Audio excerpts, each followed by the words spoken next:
going? Aloha. And welcome to the podcast. I'm Junior Kekuewa, Junior. Oh man, it's been it's been a rest. Yeah, that's what it's been. Oh man, how's it? Welcome to the podcast. I'm Junior Kekuewa, Junior. And boy, we got some demographic kind stuffs, man.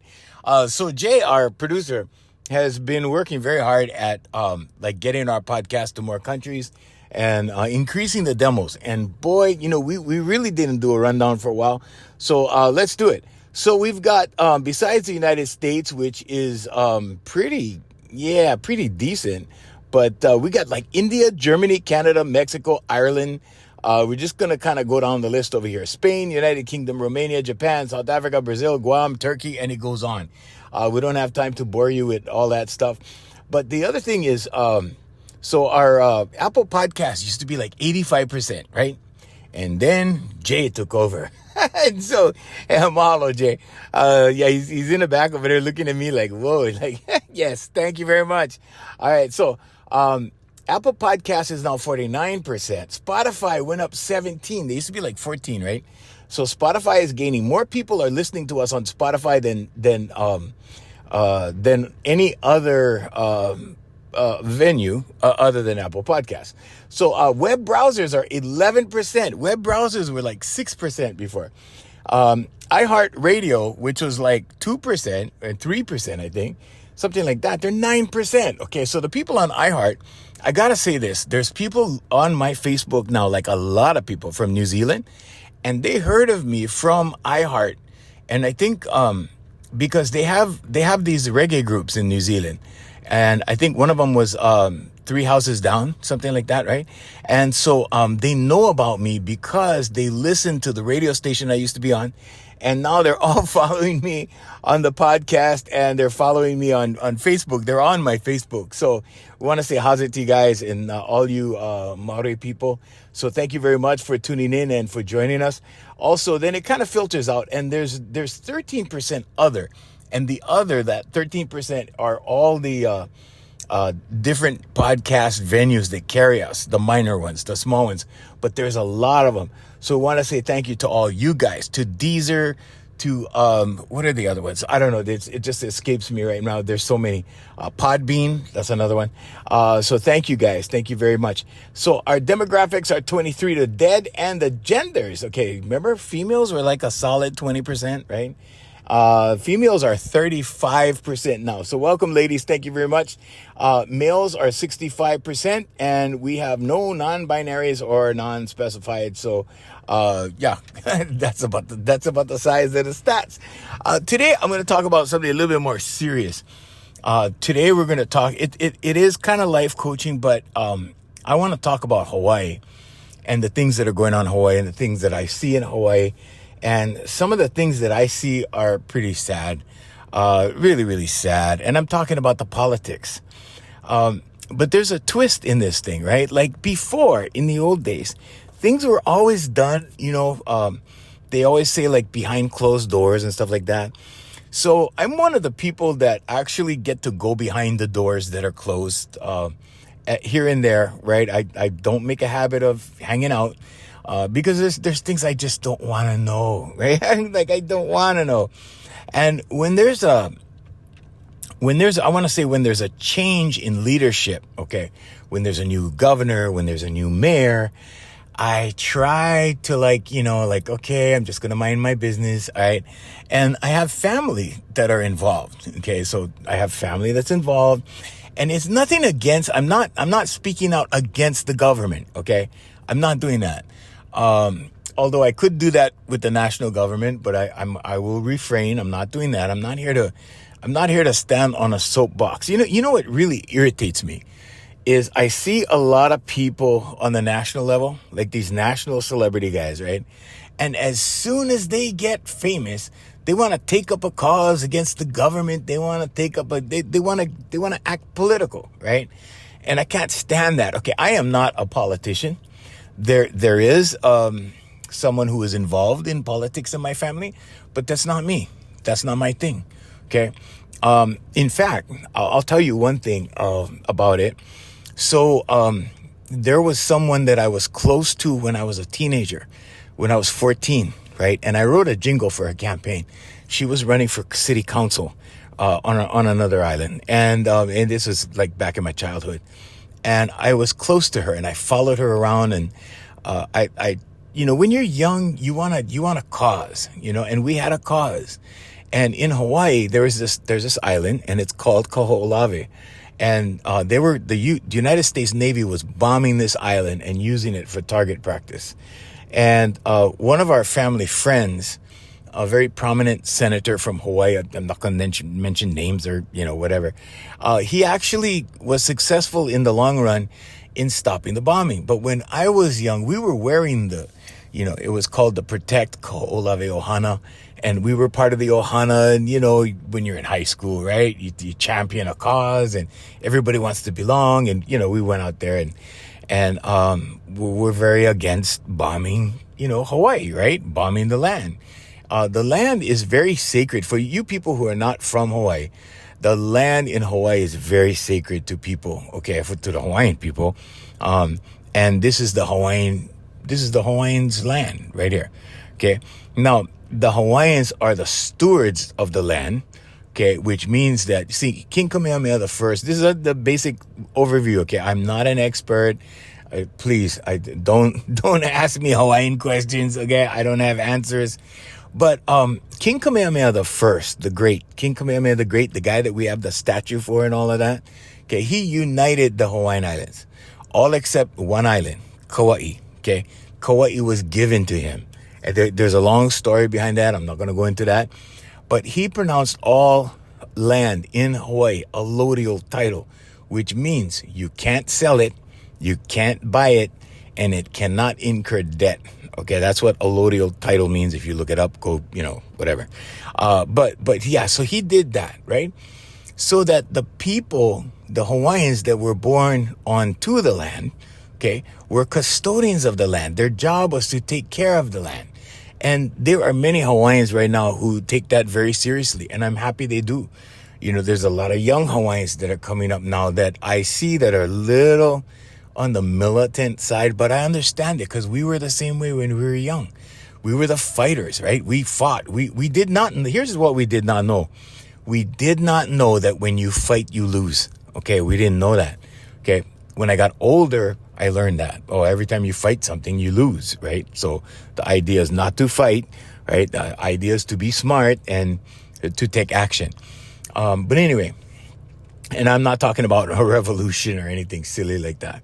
But anyway, so, but what I'm seeing right now with a lot of people in Hawaii, okay? Hawaii depends a lot on tourism, and we depend a lot on the military, because the military brings a lot of people over here. They spend a lot of money in Hawaii.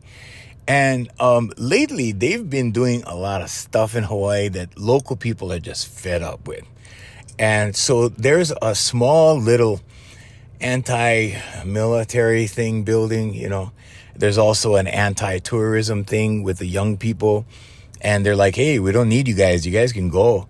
And I'm like, oh, no. Like, we need tourism. We need to figure out a way, like, how to educate the people that visit, right? Because they have to respect our place, because this is our place, right? Now, when you go to somebody, like if I went to, I don't know, Yellowstone National Park, right? I would observe the rules.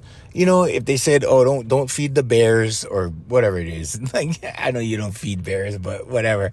But yeah, if you don't feed the animals, or don't go over there because that's where the bears live, or whatever it is, right? Then I would abide by those rules, right? And I think what we need to do in Hawaii is we need to set up some kind of cultural, I know we have some of it. It's starting. But people need to be more culturally aware when they visit Hawaii, because there's a lot of things that they're doing that they run up against the local people, and local people are like, hey, we're not having any of that. And they start, getting into altercations and all kinds of stuff. And so there's this very anti-visitor building in Hawaii. And there's an anti-military thing. Now, there is this incident and it's no secret, it's out in the news, the military has this big storage facility, right? And they store jet fuel on this hill that we have over here. And the jet fuel started leaking into the aquifers. And so the water started getting poisoned.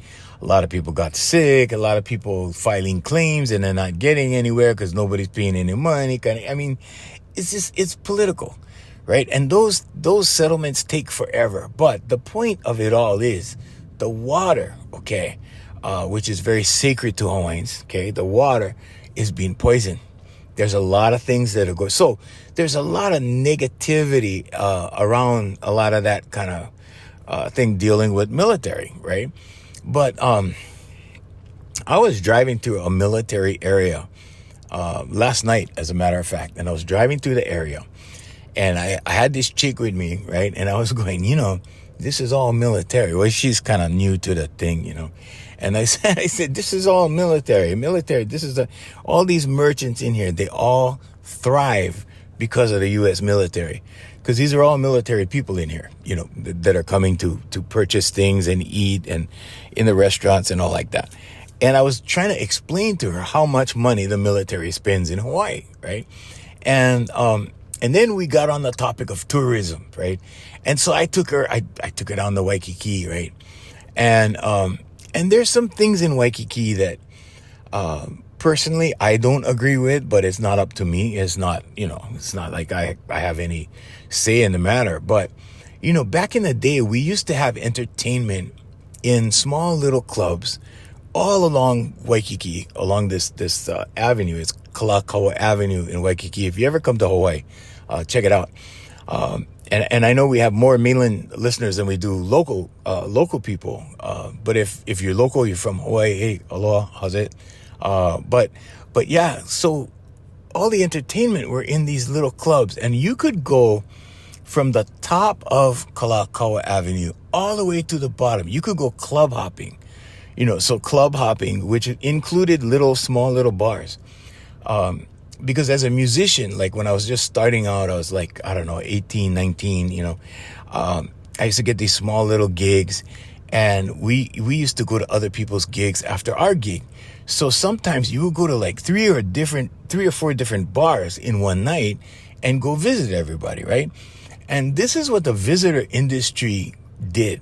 It fueled these things. And the thing about the visitor industry, that was very special back in the day, and I don't know, I'm sure it still exists a little bit, but the visitors would come back year after year because they would make friends with the entertainers, and the entertainers were like representatives of Hawaii.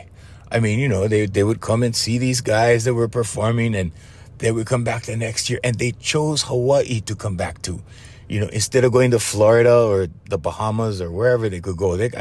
There's tons of places.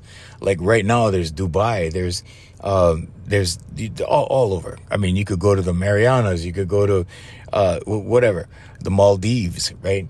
And so there's a lot of people competing for visitor dollars around the world, and people choose to come here, right? And they chose to come here because of the Aloha, and the Aloha is slowly disappearing. I mean, really. I go down and I see like, this could be, I don't know, this could be Florida. I mean, the way I see things, like there's a lot of Aloha still left, but you gotta look.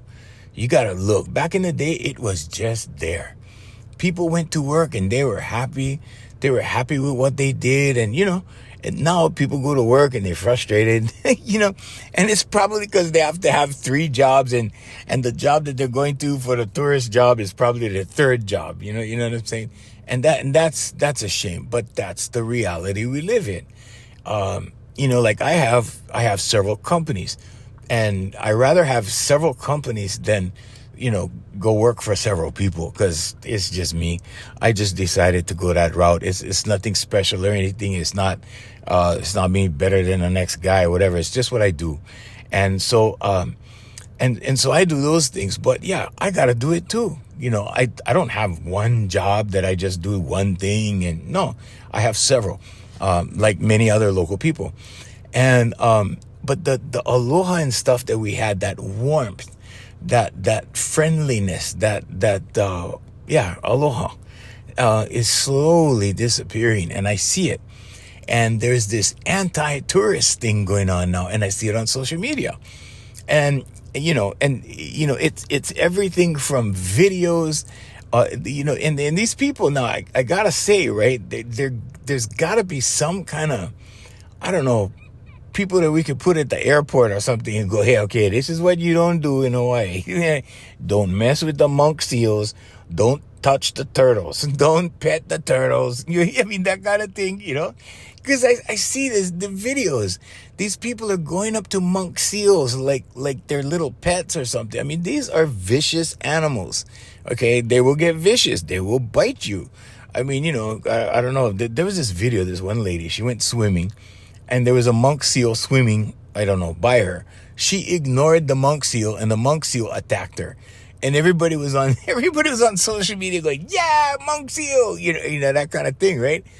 And I gotta admit, like, I didn't think it was funny because I was, I always, when I see a situation, I try to put myself in the person's shoes. And I was like, whoa, if I got attacked by a monk seal, that's like a shark attack to me, right? Like I would be panicking. And so I wouldn't want that to happen to me. So I kind of felt for the lady, but I understood how she was wrong and how she just wanted to take her darn swim, right? Even though you're supposed to stay away from these monk seals. And if you see one in the bay, you're not going to jump in the bay and go swim. I mean, come on, you're just going to be a stone's throw away from the monk seal kind of thing, right? But these things are happening, and the local people are protecting their place. I mean, really, the monk seals, the turtles, everything, the ecology, everything. And there are bad eggs out there that will break into tourist cars. And, this has been going on forever. That stuff has been going on since I was a kid. I mean, guys who go out and hit tourist cars for a job. That was their job, hitting tourist cars.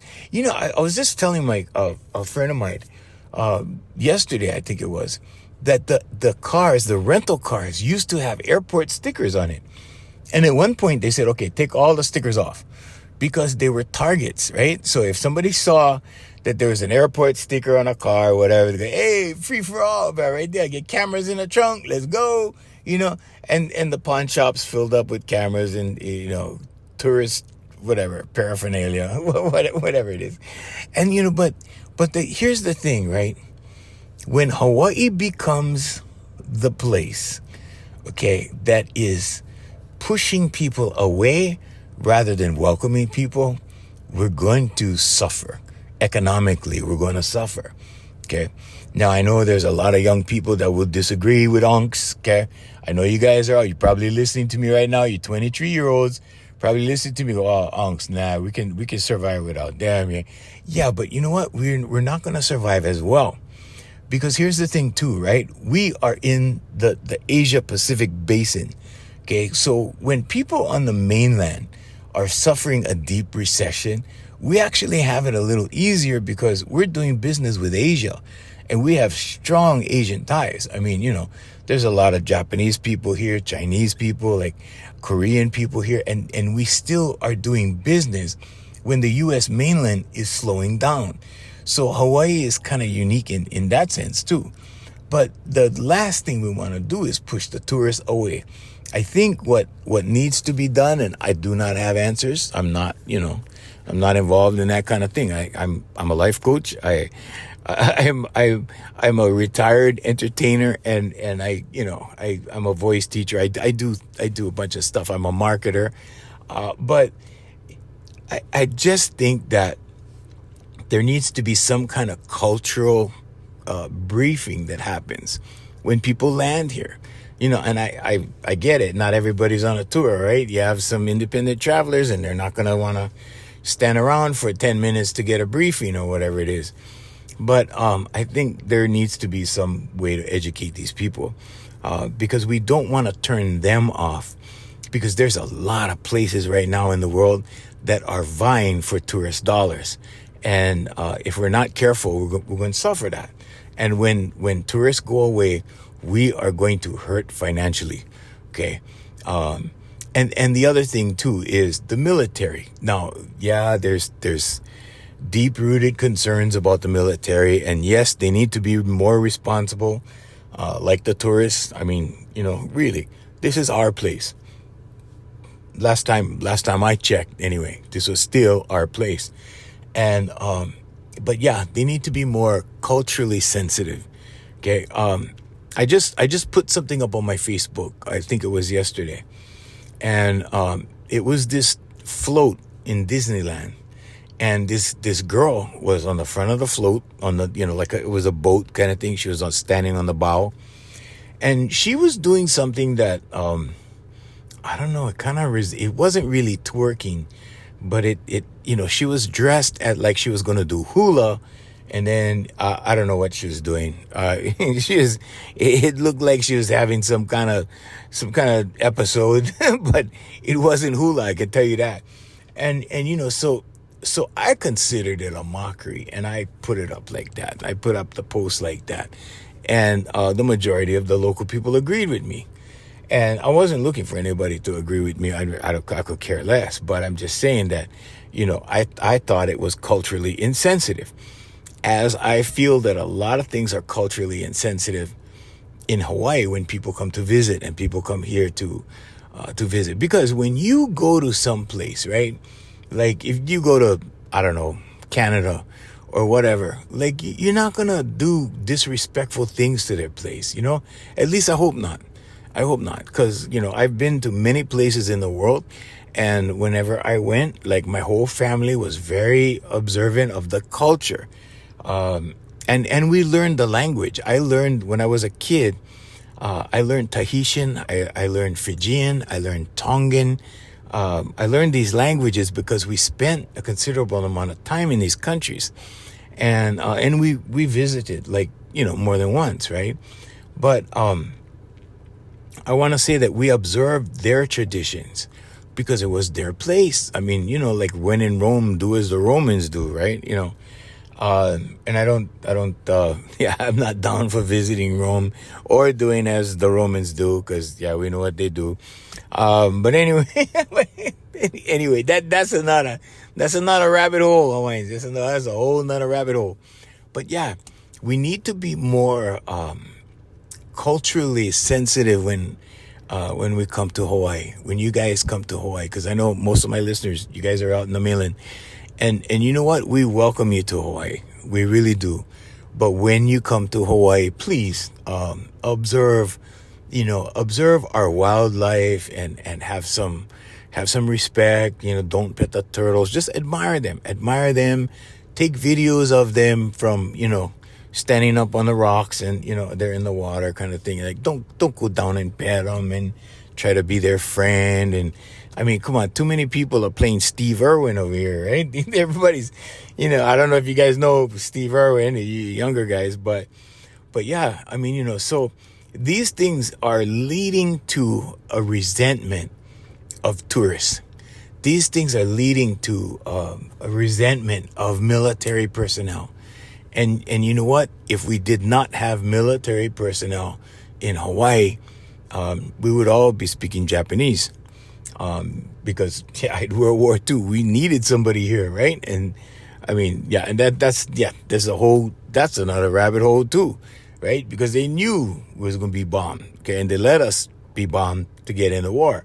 And I'm like, oh man, you see, so there's so many elements to all of this. But yeah, you know what? I'm very thankful that I'm an American first. I'm an American citizen first.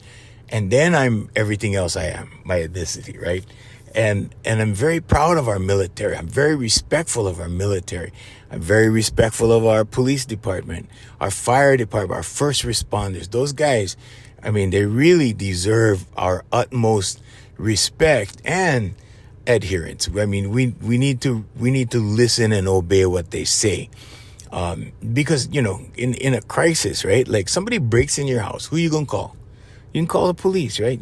I mean, somebody breaks in your house, you're not gonna, well, I mean, there's other people you could call. But what I'm saying is, like, these people are important. So we need to have respect for these people, and these people need to have respect for us. And I think in our society right now, we're really lacking a lot of respect for a lot of things. And I think it's getting worse. And I think the only people that I see that are, making comments about this to the degree where, hey, we got to do something about this, is the older people. The sad part is that our time is slowly fading. Our time is slowly, like, we're on the last part of life, and the kids are on the first part of life, and these kids are not, I want to say, they're not exhibiting qualities that we agree with or that we think they should have. Now, on the other side of that coin, right, there's a lot of skills that they do have. There's a lot of things that they're good for. There are a lot of things that, for example, today, I saw somebody on Facebook, right, and they remarked how sad it is that kids have electric bikes. They have these smart bikes or whatever, and nobody pedals anymore. And we're like, wow, like, we used to pedal. We got exercise, right? These kids are just like cruising around on these electric bikes. Well, the electric bikes are cool. I probably would have wanted one if I was younger. I probably would, because then I wouldn't have to pedal so hard, right?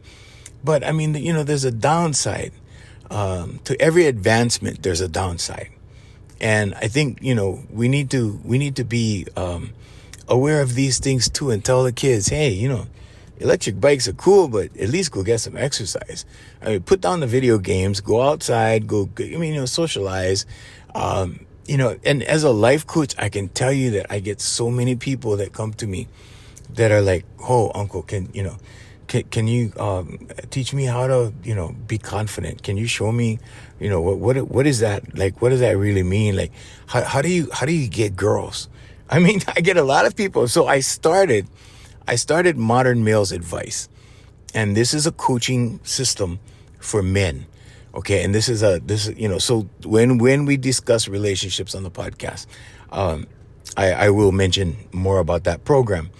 But I started the program because there's so many young men that they don't even want to engage with females anymore.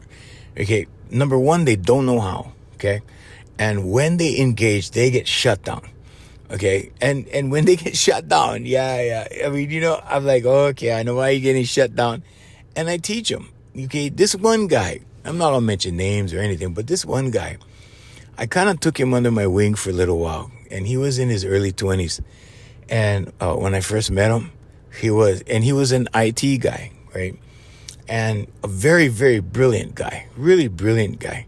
And so I started teaching him, right? I said, I brought up the subject of girls one day. And he was like, yeah, and he was telling me was like, yeah, tell me how to do that. I'm curious. So I started teaching him, right? I started teaching him. And pretty soon, man, like, I remember one session, when I sign on, I read their body language. I see their reactions and stuff. And brother had gelled his hair.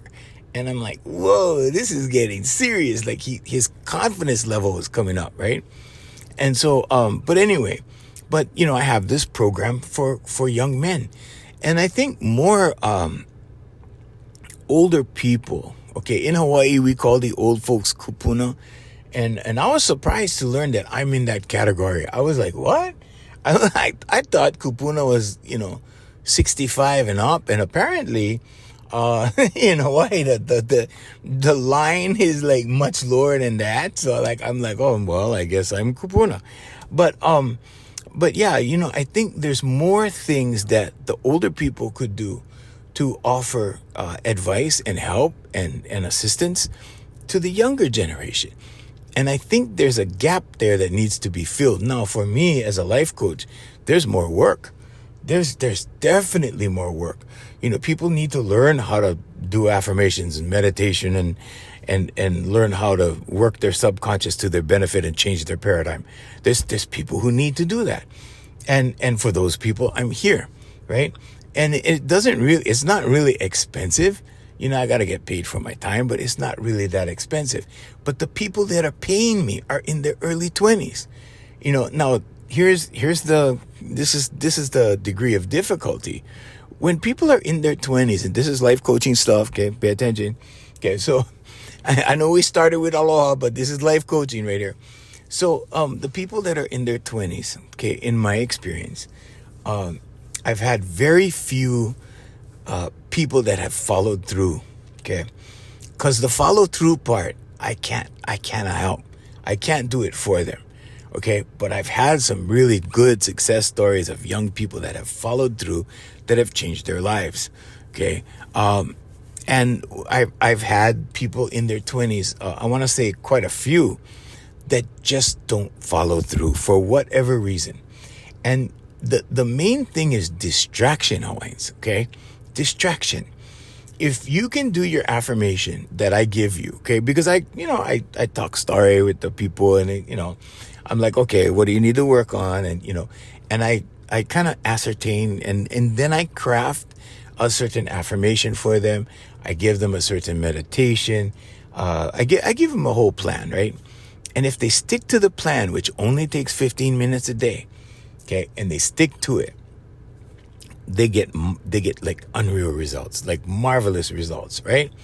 Now, if they don't stick to it, if I have my first session, I lay out the plan, everybody knows what they're supposed to do, okay. In 2 weeks, I have a follow-up appointment. If they're not following up, like with the plan, and they're not doing it every day, because you got to do it every day. I've been doing it for years every day, and sometimes if I don't do an affirmation, right, I'm doing the meditation. Well, it's something. But the important thing is that you do work on it.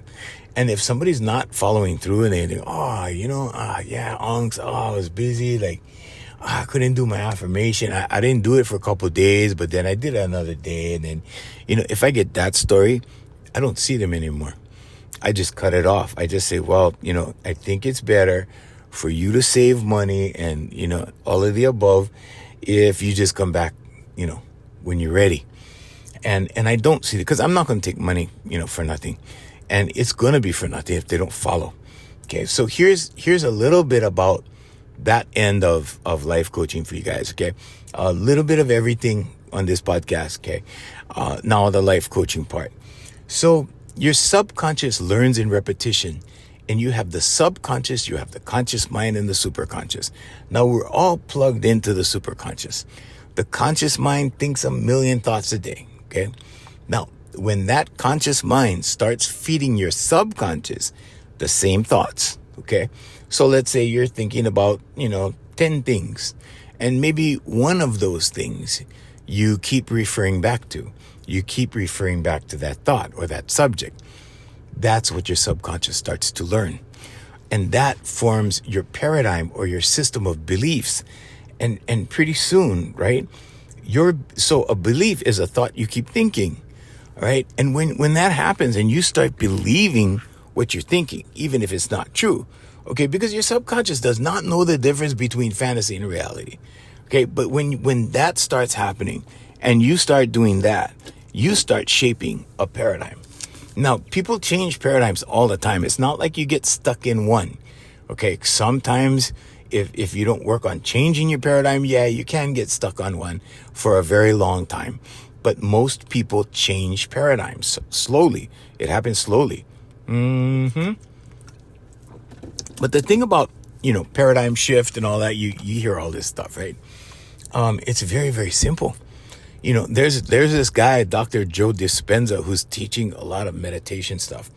And he's really good. What he's really good at is communication. He's good at breaking things that, he kind of gets really scientific, and then he'll break it down. I don't like to get scientific because you start sounding like Charlie Brown's teacher. Okay, so for you guys older than 40, you guys probably know what that sounds like. Wah, wah, wah, wah, wah. like that. Okay, you just go above everybody's heads. So what I do is I break everything down to the least common denominator, so to speak, right? And so the average everyday guy can get it. Okay, so what you write down on paper, when you write it by hand, you can't do it on a keyboard. You gotta write it by hand. I get some kids come to me, right, and they're in their 20s. Oh yeah, I've been doing my affirmations every day. I said, well, how do you do it? Oh, well, I just do them on my phone. I put them in my notes. I just type them right in. I go, no, that's not registering. You have to write. Okay. Now, this is another thing that children today are not learning. They're not learning how to write. Okay. They're not learning. I mean, if they go to private school, they're learning how to write. If they go to public school, they're learning how to type. Okay. And this is where we keep getting the breakdown of education. I mean, it just keeps going down and down and down. Okay. And then of course there's other things that are happening in schools that I don't want to get into, but it involves a lot of trash. Okay. And the kids are being fed a lot of trash at a very young age, and children are like sponges. They're very impressionable. Okay. But we're not going to get into that on this podcast. That's not even not a podcast, because I don't want to deal with that. But I'm just saying, they need to learn how to write, because when you write, it goes directly into your subconscious. It goes directly into your memory. Okay. So the memorization technique is you write it 3 times, speak it once. Okay. So I'm sorry. It's the other way around. Sorry, I got to do this in real time. Okay. So I'm sorry. You write it once and you speak it 3 times. So let's say you wanted to memorize a poem. Okay. So you write out your poem and then you read it out loud 3 times. Okay. Write it once, speak it 3 times. And that's the memorization formula. Now, a lot of kids today are just typing. They're typing everything. They're texting everything. They're using keyboards and stuff like that. So if you have a child or a teenager or whatever, urge them to write. Urge them to pick up a pen, pencil, whatever, and have them write. Because writing will ingrain things in their subconscious. And that will help them in life. And affirmations will really, really help them. Now, I know some very young children, and these children that I know are children of women that I know. And women are really on it with their kids. I mean, I know there's guys out there too like that, but I see a lot of women who are teaching their kids a more spiritual approach to life. Like, write your affirmations. Did you do your affirmations? Did you do your meditation? And they sit their kids down and they go, come on, we're going to meditate now. And they sit down, they close their eyes. I see a lot of girls doing this with their kids. I think it's a beautiful thing, because you need a timeout. Okay. Now let's just go over meditation a little bit. Now, when you're in alpha state, when your brain is in alpha state, okay, and you can call it daydreaming. That's the most common thing people can identify alpha state with, okay? It's like when you're daydreaming. So when you do that, things are going into your subconscious. It's like an open avenue, like you open the avenue. So the next time you daydream, whatever you're thinking about when you're daydreaming, that's going into your subconscious. When you think it enough, you're going to believe it. When you believe it enough, right? Thoughts turn to things. Okay, they start manifesting in actions. So when your subconscious gets an instruction like, I don't know, I'm smart, I am smart, or whatever, right? It's going to start creating little actions to make you smart. You're going to want to, all of a sudden, you're going to want to read a book, or, I don't know, study a course, or go online and watch a lecture, or do whatever it is. But your subconscious will start making you do this. I always use a reference, like, because I deal a lot with females. The majority of my clients are females. And so I always say, like, when you go to a party and you see the dessert table, like, if you're doing your affirmations, like it feels good to weigh 160 pounds, right? And you go to the party and you pass the dessert table, you'll look at the dessert table And your subconscious will go, you don't really want to do that, do you? And you'll go, nah, yeah, I do. I don't. And it's okay. And you'll walk past. Those kinds of small little actions will take you to your goal. Okay, so that's, the subconscious is very, very powerful. And your subconscious wants directions. It craves directions. Okay, now your subconscious doesn't know fantasy from reality.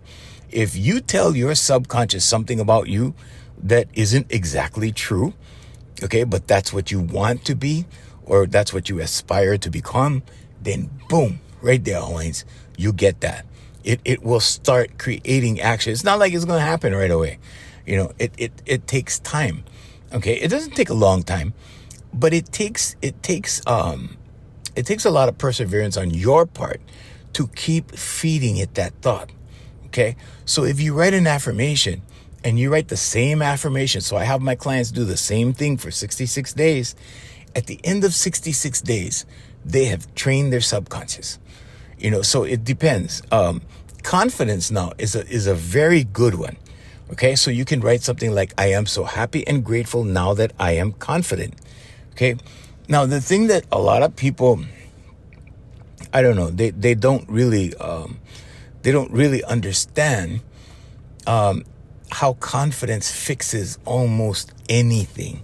And I mean anything. Okay, when you're confident, it fixes all kinds of stuff. It's not just about, looking people in the eye or talking to people or whatever. Confidence will fix all kinds of things. Confidence will have you stick up for yourself. When you learn confidence, when you become confident. So this is a scenario that I use a lot with my clients. I said, when you go to the store and you're walking away from the cashier and you're walking out the door, right? And you're looking at your receipt and you go, oh man, I was shorted 3 cents, right? And you look back and there's people over there and the next guy's checking out and she's, busy with the cashier's busy with him and too much trouble. Never mind. It's only 3 cents. Okay. And you leave. All right. No, that's only 3 cents. Okay. But it'll happen again. Okay. And when it happens again, what do? I call it swallowing it or eating it, right? Then you eat it. Okay. So in other words, you take the L, you take the loss. Okay. And then when you take the loss, what happens? Then pretty soon you take another loss. Now this is your subconscious learning this action. Okay. Human beings are very, very highly intelligent. I can't even tell you guys what a blessing it is to be a human. Okay. And how many humans didn't make it? You know what I mean? How many people did not become human? All right. Men, think about it. When you're dating, how many times never mind. But you get it, right? You get it. There's a lot of times that, things happen and nobody was born and nobody got pregnant, right? All right, there you go. Out of those millions and millions and millions of chances, here you are. Boom, there you are. You see? So this is so much of a blessing. Like you don't even know. I mean, it's just it's just amazing and it's awesome to be a human being. So you really need to take into consideration, like, how much of a blessing it is, first of all, and then start learning about your mind. Now, your mind and your brain are two different things. Okay. So your subconscious mind is not your brain. Your brain controls, your fingers moving. Your brain controls your eyes. Your brain controls, those things, bodily functions. Okay. Your mind is something different. Now, here's something to think about. Okay. Once you start repeating this pattern of eating it, okay, what happens to your self-esteem? It goes down the tubes, Hawaiians, right? Because why? Because you start blaming yourself. Now, humans are, unlike animals, have a different kind of experience, okay? We can critique ourselves.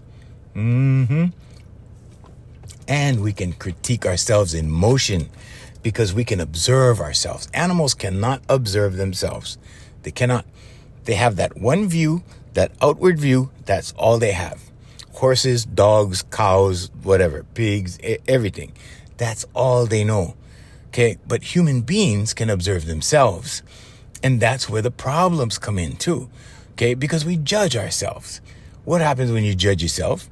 You hold things against yourself. Okay, so once you start eating it, right? It's only 3 cents over there. It's only $1 over there. Whatever. It's only 25 cents over there. Whatever. It doesn't have to be money. It could be anything. It could have been like, wow, I should have said something to Kavika because, Kavika is a Hawaiian name for you guys in the mainland, and other countries. But that kind of thing, right? It could be anything where you should have done something, but you didn't do it.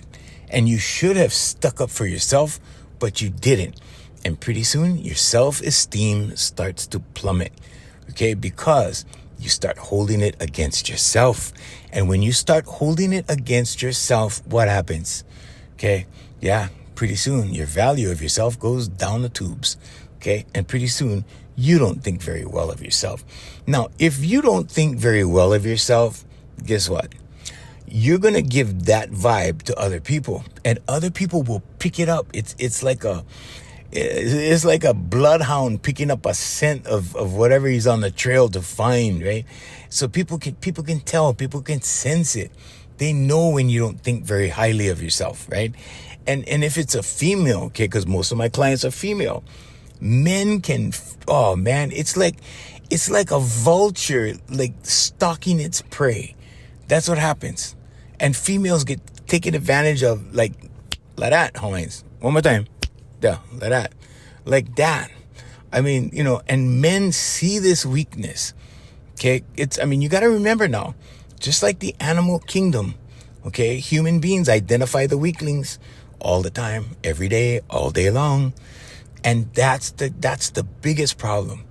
Okay, the biggest problem is when you don't see yourself as a viable whatever, okay, a viable person. Like you don't see yourself as a good person. You don't feel like a good person. Other people sense it. And that's when you get taken advantage of even more.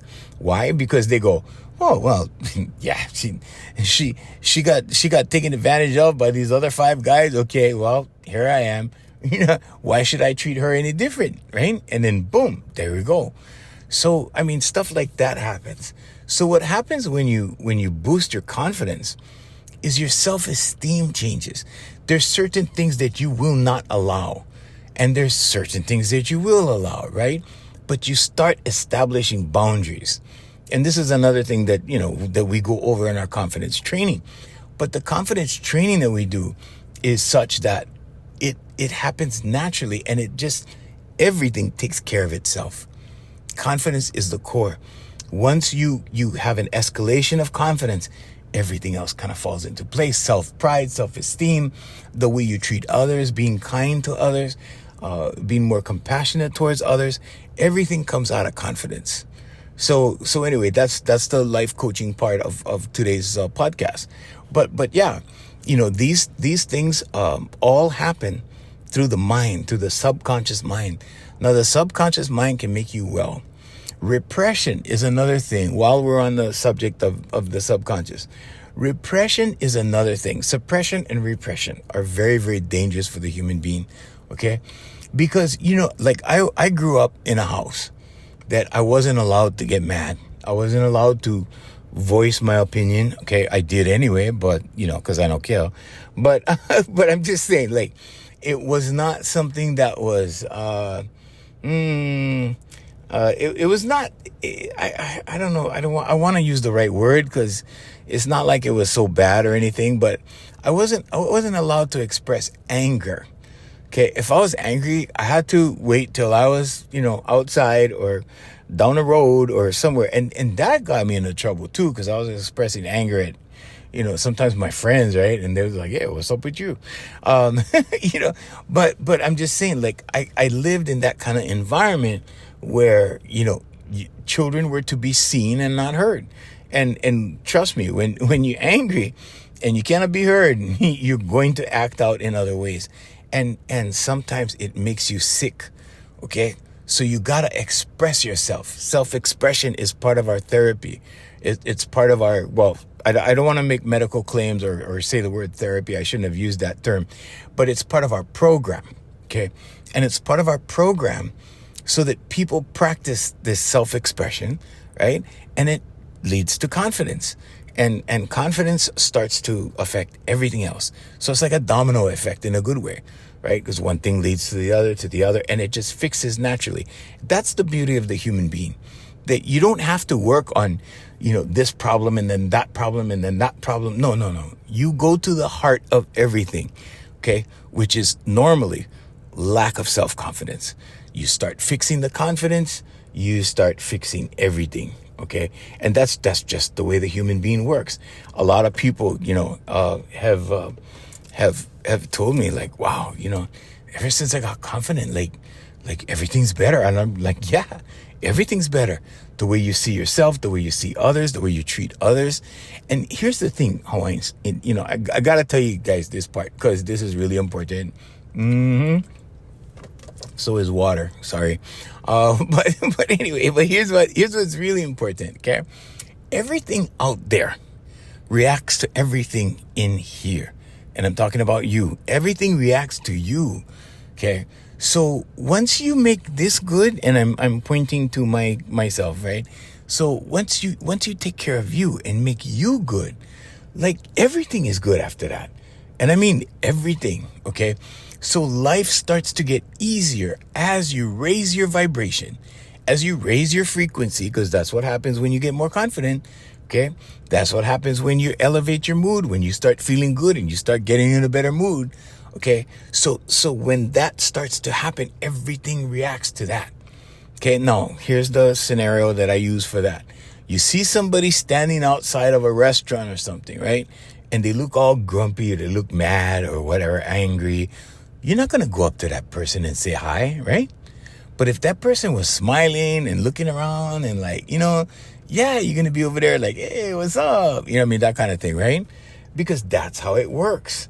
Okay. Everything out there reacts to everything in you. And all you got to do is work on the confidence part. Okay. Now, if you need help with that, I can help you with that. Go to the website. I get in trouble because I hardly mention the websites and stuff, but there's several ways you can contact me. You can contact me on the website and book an appointment at hereforyou.live. Okay, that's live.live, yeah. And then you can also go to jrkgr.com. Now, jrkgr.com is the place where you can go and you can register to get alerts for the podcast. Okay, because I give you a lot of stuff on the podcast. I tell some stories from my life and stuff like that. And that's only because I only have that experience. It's not because I'm flexing or anything, but that's the only experience I have, is me and what I've been through and the kind of situations and whatever. So I share that. I'm not afraid to share those things, because those experiences help younger people when they hear it. Cause like there's a lot of people that go, oh yeah, hashtag me too, and they're looking for a way out and they're looking for a way to break through certain things that, that I share probably. I'm assuming, I get a lot of email and compliments and DMs about stuff like that. So whatever helps, I'm happy to help. But the thing about it is that you could just go to the website. We're not going to do marketing. You're not going to get, ads and all that crazy stuff. You're just going to get alerts when the next podcast goes up. So go to jrkgr.com and just register. Put your email. Nobody's going to contact you for anything. The other thing is that, you can also hit me up on Facebook. It's Junior Kekuewa Junior .1, I believe, or something like that. Just Google.